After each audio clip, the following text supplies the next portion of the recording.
ఉంటే 2.5 ఏళ్ళు ఇంకా 2 ఏళ్ళకు పైగా కూడా కాంగ్రెస్కు ఇక్కడ అధికారంలో ఉండేందుకు కూడా అవకాశాలు ఉన్నాయి కాబట్టి ఈ అవకాశాలు సన్నగిలుతుంటాయి, పార్టీ ప్రతిష్ట దిగజారుతుంది. ఇంకో పక్క ప్రతిపక్ష పార్టీలకు కూడా బలపడేటువంటి ఛాన్స్ ఉంటుంది కాబట్టి ఇటువంటి నేతలందరి మీద చర్యలు తీసుకోవాలి. అది కూడా కొండా సురేఖ బర్తరఫ్ చేసి ఆమెను పార్టీ నుంచి సస్పెండ్ చేసి ఆ తర్వాత మిగతా నేతలకు కూడా ఒక గుణపాఠం అవుతుంది. మిగతా నేతల తీరు కూడా మారాలి, వాళ్ళకి సైతం కూడా నోటీసులు ఇవ్వాలి అని చెప్తూనే మరొక పక్క మొన్న జరిగినటువంటి అటు ఎల్బీ నగర్కి సంబంధించినటువంటి ఇష్యూల సైతం కూడా అక్కడ చాలా రోజులుగా అంటే చాలా ఏళ్ళుగా పార్టీ కోసం పనిచేసినటువంటి కుటుంబాన్ని సైతం కూడా లెక్క చేయకుండా అక్కడ ఆయన్ని సస్పెండ్ చేశాం, జక్కిడి ప్రభాకర్ రెడ్డిని కూడా సస్పెండ్ చేశాము అని చెప్తున్నటువంటి పరిస్థితి ఉంది. మరొక పక్క ఇంకో పక్క ఇటువంటి ఈ తరుణంలో పార్టీకి కానివ్వండి ప్రభుత్వానికి కానివ్వండి ఎవరు వ్యతిరేకంగా మాట్లాడినా కూడా ఖచ్చితంగా చర్యలు తీసుకోవాలి. అల్టిమేట్గా కూడా అందరికీ తలవంపులు వచ్చేలా ఉన్నాయి కాబట్టి వాటి మీద చర్యలు తీసుకోవాలని డిమాండ్ పెరుగుతుంది. మరి ఈ విషయాల మీద ఇప్పటికట్టు మెగారెడ్డి చూసాం, ఎందుకంటే చిన్నారెడ్డికి సంబంధించి పార్టీలో చాలా సీనియర్ నేత ఉన్నారు, 8 సార్లు కూడా పార్టీ టికెట్ తీసుకున్నారు, 4 సార్లు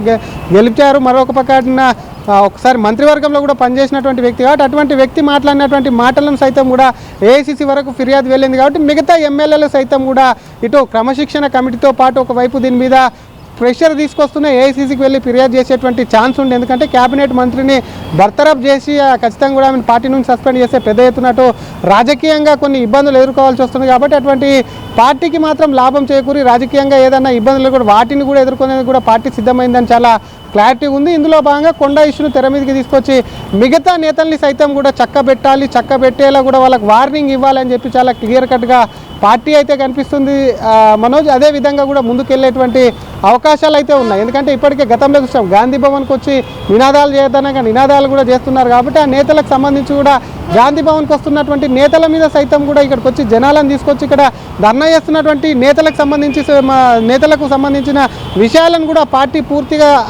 వాటన్నిటిని కూడా వచ్చిన వివరాలను కూడా సేకరించి ఆ నేతలకు సైతం కూడా కొంత నోటీసులు ఇచ్చి పూర్తి స్థాయిలో క్రమశిక్షణలో పెట్టకపోతే మాత్రం వాళ్ళందరినీ కూడా గాడిలో పెట్టకపోతే మాత్రం పార్టీకి నష్టం చేకూరుతుంది, ప్రభుత్వానికి ఇబ్బంది వస్తుంది, కాంగ్రెస్ మళ్ళీ వచ్చేది కొంత కష్టమే అవుతుంది, ప్రతిపక్షాలు బలపడతాయన్న ఆలోచనకు వచ్చింది కాబట్టి కొండతో మొదలుకొని మిగతా నాయకులకు సైతం ఖచ్చితంగా కూడా ముట్టికాయలు వేస్తారని చెప్పి కూడా కాంగ్రెస్ పార్టీలో గాంధీ భవన్ వర్గాల్లో కూడా పెద్ద ఎత్తున చర్చ అయితే జరుగుతుంది మనోజ్.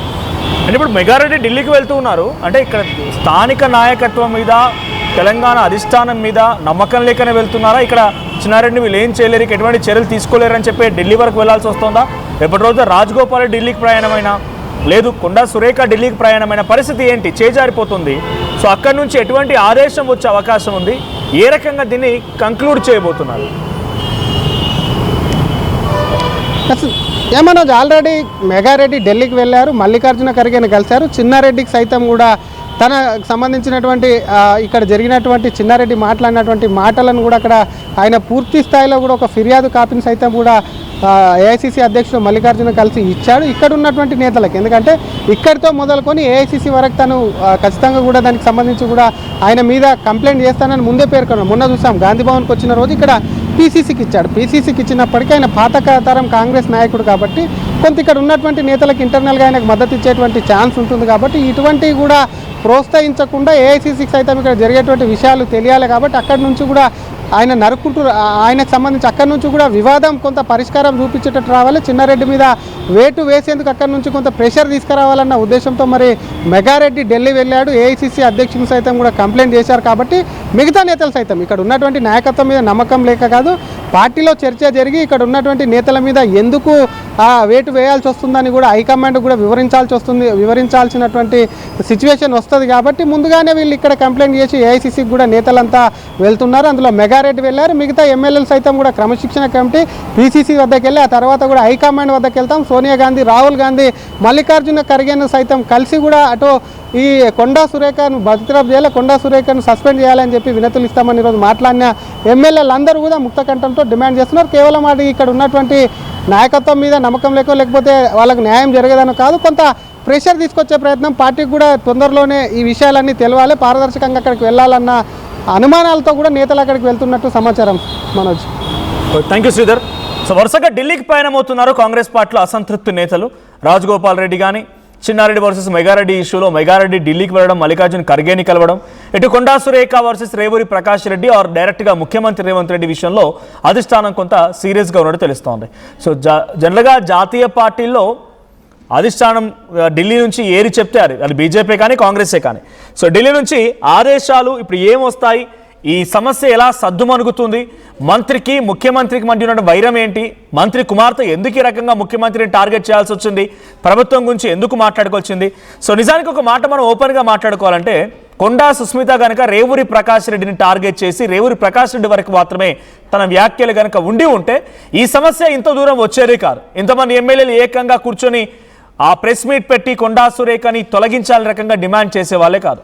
రేవూరి ప్రకాష్ రెడ్డి స్థాయి దాటి ముఖ్యమంత్రి వరకు నీకే దిక్కు లేదు, నువ్వు మాకు చెప్తావా, నువ్వు వచ్చినా అంటే రేవంత్ రెడ్డి వచ్చినా, రేవూరి ప్రకాష్ రెడ్డి వచ్చినా, వాళ్ళ తాత వచ్చినా, అయ్యి వచ్చినా నేనే ఇక్కడ ఎమ్మెల్యే అని చెప్పడం అనేది రేవంత్ రెడ్డికి కూడా వార్నింగ్ ఇచ్చినట్టుగా ఉంది. రేవంత్ రెడ్డి నా గురించి కౌంటర్ పెడితే మళ్ళీ మొత్తం వివరంగా ఇప్పు చెప్తా, 200 కోట్ల స్కామ్ మొన్నే బయట పెట్టినా ఇంకా మళ్ళీ చెప్తానని చెప్పడం కానీ, అంటే డైరెక్ట్గా సీఎంకే వార్నింగ్ ఇచ్చిన స్థాయి. తనకు ఒక కార్యకర్తగా సభ్యత్వం లేదని వీళ్ళందరూ అటాక్ ఇవ్వడం, తర్వాత అసలు ఓ పిల్లకాకి అని చెప్పి వీళ్ళందరూ అటాక్ ఇవ్వడం, ఇవన్నీ జరుగుతూ వచ్చాయంటే రేవూరి ప్రకాష్ రెడ్డి వరకు కనుక తన మాటలు కంట్రోల్ అయ్యి ఉంటే ఈ సమస్య ఇంత దూరం వచ్చేదే కాదు, ఇంత కఠినమయ్యేదే కాదు, ఇంతమంది డైరెక్ట్గా కొండా సురేఖ మంత్రి పదవికి ముప్పు వచ్చేదే కాదు. సో ప్రస్తుతానికి ఢిల్లీకి ప్రయాణమవుతున్నారు వరుసగా నేతలు. అటు రాజగోపాల్ రెడ్డి వివాదం కూడా ఢిల్లీ వరకు వెళ్ళే అవకాశం ఉంది.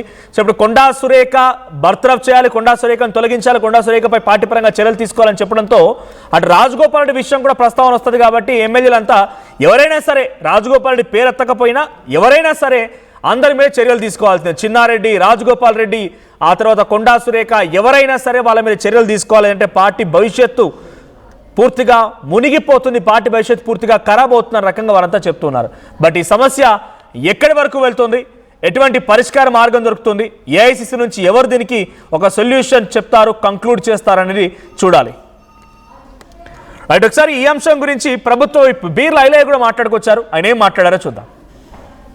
మంది ప్రతిపక్షాలు గిట్టని వాళ్ళు ప్రభుత్వం మీద మాట్లాడితే సరే, కానీ ఇవాళ స్వపక్షంలో ఉండి ప్రజలు ఇచ్చినటువంటి అధికారాన్ని మనం ప్రభుత్వం ద్వారా ప్రజల సంక్షేమాలు అందించడమే లక్ష్యంగా ముందుకు పోవాలి తప్ప, మొన్న ఏదైతే కొండా సురేఖ గారి సంబంధించిన వాళ్ళ కూతురు కొండా సుష్మిత గారు గౌరవ ముఖ్యమంత్రి మీద మాట్లాడిన మాటలను ఖండిస్తూ ఎంతోమంది ప్రజలు 10 ఏళ్ళు బానిస పాలన వద్దు, ప్రజాపాలన ముద్దని చెప్పి తెచ్చుకున్న ఈ ప్రజాపాలనలో మరి అందరం బాధ్యులుగా గౌరవ ముఖ్యమంత్రికి అండగా నిలిచి ప్రభుత్వం చేపట్టినటువంటి సంక్షేమ అభివృద్ధిని ప్రతి గడప వరకు చేరే విధంగా లక్ష్యంగా మనం ముందుకు పోవాలి తప్ప, ప్రభుత్వంలో ఉన్న వాళ్ళు మరి ప్రభుత్వం మీద నిరంతరం కష్టపడుతున్నటువంటి గౌరవ ముఖ్యమంత్రి మీద ఈ రకంగా మాట్లాడడం సరికాదు.